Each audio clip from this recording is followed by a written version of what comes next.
This story is based on real-style emergency investigations from the United States. It was just after 2 a.m. when a 911 dispatcher in a quiet American town received an unusual call. The line connected, but no one spoke.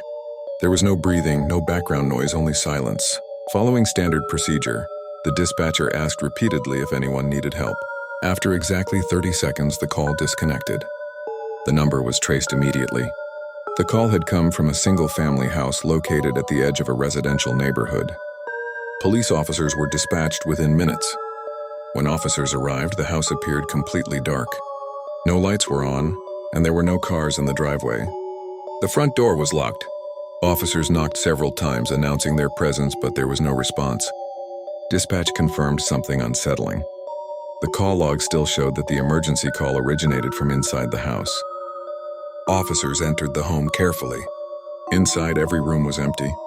Furniture was still present, but covered in dust. There were no signs of forced entry, no signs of a struggle, and no indication that anyone had been living there recently. It was clear the house was vacant.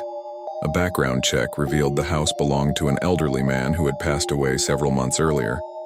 After his death, the property was left unoccupied. His family lived out of state and planned to sell the home. Utilities such as electricity and phone service were still active, but no one had stayed there since the man's passing. During a second search, officers went into the basement. Mounted on the wall was an old landline telephone.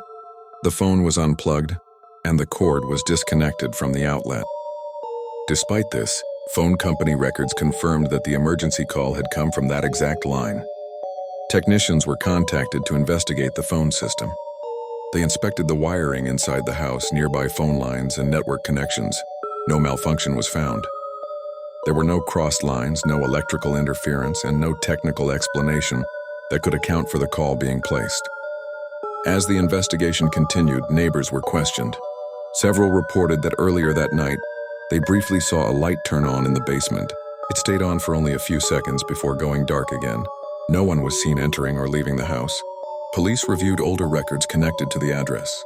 Years earlier, the same homeowner had contacted emergency services multiple times, reporting that someone was inside his house. Each time officers responded, they found nothing. Eventually, the call stopped. Not long after, the man passed away. Before leaving the house that night, one officer walked past the basement one final time. For a brief moment, the indicator light on the phone blinked once, then went dark. The house was secured, and the phone line was later removed. The case was officially marked as unexplained. The house was eventually sold. The new owners reported no unusual activity. No further calls were ever made from that address. But dispatchers still remember it as the call that came from a place where no one was there. If you enjoy real crime mysteries like this, subscribe to The Real Crime Truth. For more real stories and investigations, stay with us. Thanks for watching.